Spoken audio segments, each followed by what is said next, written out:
You were born on May 27, 1999, at the Gladys Porter Zoo in Brownsville, Texas. You don't know it yet, but your controversial death will spark global outrage, memes, political protests, and international debates about animal captivity for decades to come. But you're not a cultural phenomenon quite yet. For now, all you know is warmth, confusion, and your mother's protective embrace. You're a Western lowland gorilla, though nobody's bothered to explain that to you yet. Your name is Harambe, meaning working together in Swahili, chosen by some human named Dan von Koppenel, who won a naming contest. Great, your identity was literally a prize in a human game show. Unlike your wild cousins in the dense rainforests of Central Africa, you'll never know what it's like to climb through miles of untamed jungle or forage among hundreds of plant species. Instead, you get a carefully designed enclosure with fake rocks, scheduled feeding times, and the constant stares of creatures who walk on two legs and press their faces against the glass. Your caretaker, Jerry Stones, dotes on you like you're one of his sons. He's the one who cut your umbilical cord when you were born. He teaches you gorilla behaviors the best he can, the ones that should have come naturally in the wild, how to forage and how to interact with others. In your world, being a gorilla means living in a controlled environment for human entertainment and conservation. At just 2 years old, tragedy strikes. On January 6, 2002, your mother, Kayla, your 11-month-old brother, Makoko, and your 2-year-old half-sister, Uzuri, all die from chlorine gas poisoning after tablets are left too close to a space heater. You survive, but suddenly the small family unit you knew is gone. You're now an orphan in a concrete world. No mother to teach you the ways of gorilla society. No siblings to play with and learn social boundaries from. It's just you and your human handlers. The humans who run your life have a plan for you, though. You're a male western lowland gorilla, a species critically endangered in the wild with fewer than 175,000 individuals remaining. In captivity, you're one of about 765 gorillas worldwide. Your genetics are valuable, a living, breathing insurance policy against extinction. Not that you care about any of that. You just want to eat, sleep, and figure out this strange world you've been born into. Fast forward 10 years and you're a teenager now. You've grown into an impressive specimen. Your black hair is thick and shiny, and your muscles are growing outrageously fast. The humans who control your destiny have plans for you, big plans. You're going to be moved. You have no say in the matter, of course. No gorilla does. Your life is a series of human decisions made for reasons you'll never understand. All you know is that the familiar smells, sounds, and faces of the Gladys Porter Zoo, the only home you've ever known, are about to disappear forever. It's September 18th, 2014. You're 15 years old now, a gangly gorilla teenager with too much energy and nowhere to put it. The humans are moving you to a new place called the Cincinnati Zoo in Ohio. The journey is stressful and confusing. You're locked in a transport crate, jostled for hours, surrounded by strange smells and sounds. No one explained why you had to leave Texas, and no one asked if you wanted to go. He's here to learn adult gorilla behavior and join a new social group, you overhear a human say. As if you couldn't have learned that from your own family if they hadn't all died from human negligence. But here you are, 419 pounds of adolescent silverback, expected to figure out how to be a proper gorilla in yet another artificial environment. You're placed with two 19-year-old females named Chewy and Mara. Not for breeding, the humans are quick to clarify to each other, just for social interaction and companionship. Your reproductive future is still to be decided by a committee. The Cincinnati Zoo is already home to 9 other western lowland gorillas, though you, along with Chewy and Mara, are kept in a separate enclosure. In the wild, you would have left your birth group as a teenager and either formed your own group or challenged an existing silverback for dominance. Here, your social dynamics are carefully managed by humans with clipboards and schedules. Your new enclosure is called Gorilla World, a pathetic approximation of the Central African rainforest your species evolved to inhabit. Still, it's spacious by zoo standards. Outdoor yards with grass, climbing structures, and a moat surrounding it all to keep you in and humans out. Or so they think. The humans who visit point and take photos. "Look at how big he is," they exclaim. "Is he dangerous?" they ask the keepers. If only they knew that in the wild, your species actively avoids human contact. You're not dangerous. You're trapped. Your impressive strength and intelligence is being contained in an enclosure for human entertainment, disguised as education and conservation. You're adapting, though. What other choice do you have? That's what captive animals do, adapt or develop neurotic behaviors. You learn the feeding schedules, the cleaning routines, and the patterns of visitor traffic. You figure out which zookeepers are kind and which have a chip on their shoulder. You establish your relationship with Chewy and Mara, becoming the silverback they need you to be within the confines of your shared artificial world. Occasionally, you make eye contact with a zoo visitor, a moment of cross-species connection that makes them gasp or call to their friends, "He's looking right at me," they say, momentarily recognizing you as a sentient being before moving on to the next exhibit. The zookeepers are different, though. They know you as an individual. They call you by name, notice your moods, and adjust their behavior accordingly. They're the closest thing you have to actual social connection beyond Chewy and Mara. They bring you food, clean your enclosure, and check your health. Some of them talk to you, telling you about their day or commenting on your appearance. "Looking handsome today, Harambe," they might say, as if you care about being handsome. Oh, and by the way, happy birthday. It's May 27th, 2016. Today is your 17th birthday. The keepers make a special meal for you, fruits arranged in a smiley face pattern, and some frozen treats to beat the late spring heat. A few of the regular zoo visitors stop by specifically to see you, having read about your birthday on the zoo's Facebook page. "Happy birthday, Harambe," they call out, as if the words mean anything to you. You eat your special meal, rest in the shade, and watch the humans watching you. It's a day like any other in your confined existence. But you have no way of knowing that it's your last full day alive, that tomorrow everything will change. For you, for the Cincinnati Zoo, and for the internet culture forever. Tomorrow, you'll become more famous in death than you ever were in life. It's a Saturday afternoon at the Cincinnati Zoo, the day after your 17th birthday.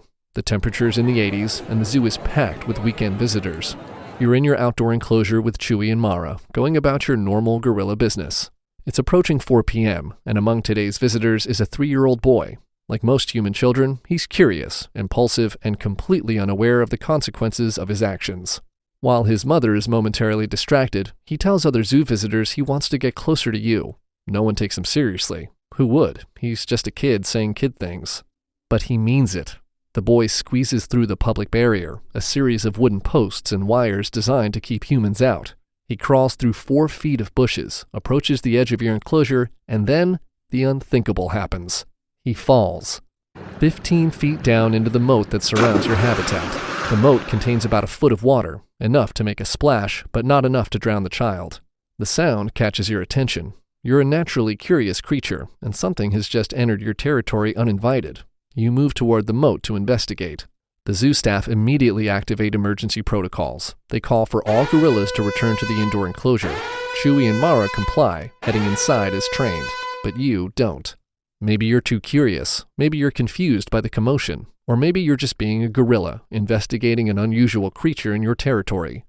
You make your way down into the moat where the child is splashing. The crowd is growing louder now, screaming, shouting, and calling for help. Their panic is palpable. You reach the boy. At 440 pounds, you tower over the tiny human child. In the wild, gorillas rarely show aggression towards humans unless threatened. But you're not in the wild. You're a captive animal with no prior experience interacting with human children. What happens next will be debated endlessly. You grab the child and drag him through the water. According to the Cincinnati Fire Department report that will be filed later, you're violently dragging and throwing the child. But some observers will claim your actions seem protective, not aggressive. The truth is complex and ultimately unknowable. You're a gorilla acting on instinct in an unprecedented situation.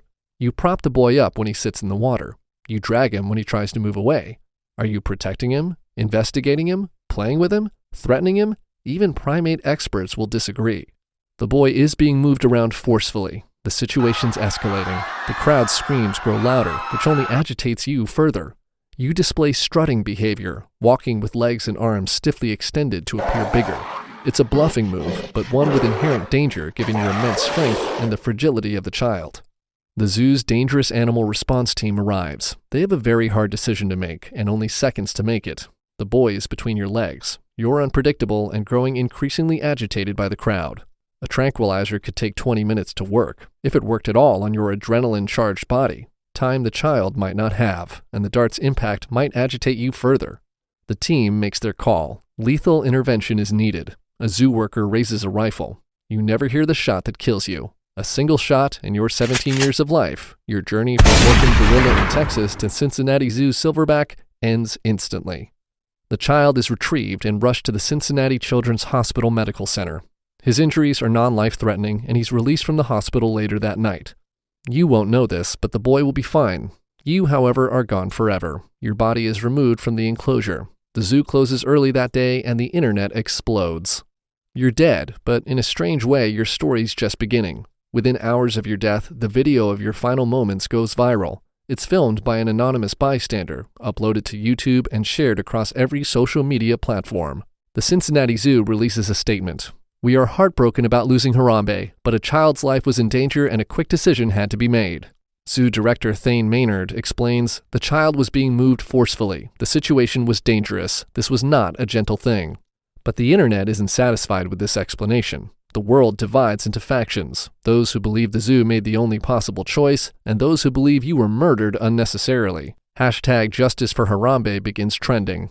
Vigils are held in your honor. People gather at Hyde Park in Cincinnati with candles and signs. Animal rights activist Anthony Seda speaks at a vigil at the Cincinnati Zoo itself. "I'm not here to decide what was right and what was wrong. The fact is that a gorilla who just celebrated his birthday has been killed." Celebrities weigh in. Ricky Gervais, Brian May, and Piers Morgan criticize the decision to shoot you. But it's not only the zoo's actions that are being questioned. The boy's mother becomes the target of intense online shaming. People question her parenting, demand criminal charges, and create petitions calling for her to be held accountable. Police investigate possible criminal charges against the parents. On June 6, 2016, Ohio prosecutor Joe Dieters announces that the mother will not face any charges of wrongdoing. Meanwhile, primatologists and animal experts debate your actions and the zoo's response. Jane Goodall suggests you appeared to be interacting with the child as if he was a gorilla child. Later, she concludes the zoo had no other choice under the circumstances. Zookeeper Jack Hanna strongly defends the decision, noting that a tranquilizer would have taken too long and might have agitated you further. The incident sparks broader debates about animals in captivity. Should gorillas be kept in zoos at all? Are the enclosures adequate? A federal inspection later concludes that the barrier at your enclosure was not in compliance with standards.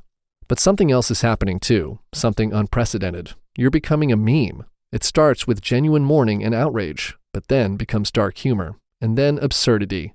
"Dicks out for Harambe" becomes a rallying cry, a deliberately absurd phrase that somehow captures the internet's bizarre way of processing tragedy.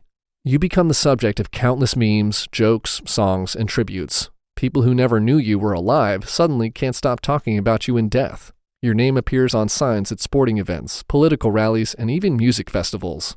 By November 2016, Vox declares you 2016's Meme of the Year. People magazine writes that you continue to live on in the collective mind of the internet. You even receive write-in votes in the 2016 presidential election. Your death becomes a cultural touchstone, a moment when the internet's ability to simultaneously trivialize and immortalize reached new heights. You're no longer just a gorilla who died tragically. You're a symbol, a joke, a martyr, a meme. The Cincinnati Zoo is forced to temporarily disable its Twitter account, unable to cope with the constant barrage of Harambe mentions. Every post, regardless of content, receives replies about you. The zoo's director pleads for an end to the memes. "We are not amused by the memes, petitions, and signs about Harambe. Our zoo family is still healing." In death, you achieve a kind of immortality that no living gorilla could ever attain. Your name recognition surpasses that of any other individual gorilla in history. People who couldn't name a single other gorilla now know who you are, what happened to you, and how you died. In the years following your death, your name becomes both a punchline and a catalyst for serious conversations about animal welfare. The Cincinnati Zoo eventually reopens Gorilla World with a redesigned, reinforced barrier, a direct response to your death. The exhibit now features additional surveillance cameras, new signage, and improved safety measures. Your tragedy forces zoos across the country to reevaluate their enclosure designs and emergency protocols.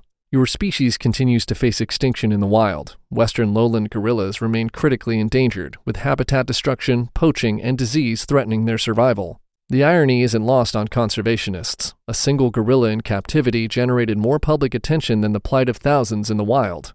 Some good does come from your death. Donations to gorilla conservation efforts spike temporarily. People who had never thought about gorilla conservation suddenly care, and you become the face of conservation fundraisers and awareness campaigns for years to come. And for the child who fell into your enclosure, well, he grows up. The zoo continues its conservation work. The internet finds new memes, new causes, new tragedies to process through its bizarre machinery of attention and distortion. But you, Harambe, remain fixed in cultural amber, forever the 17-year-old silverback whose death marked a strange moment in human history. That's the final irony of your story. In captivity, you were meant to be an ambassador for your species, to help humans connect with and care about gorilla conservation. In death, you achieved that purpose more effectively than you ever could have in life. Your legacy isn't just memes and jokes. It's also the conversations your death started about the complex relationship between humans and the other intelligent species with whom we share this planet. So here's to you, Harambe, the gorilla who lived as an exhibit but died as a phenomenon. May your wild cousins thrive in the forests where they belong, and may humans learn something meaningful from your strange, sad, absurd journey from anonymous captive to immortal meme.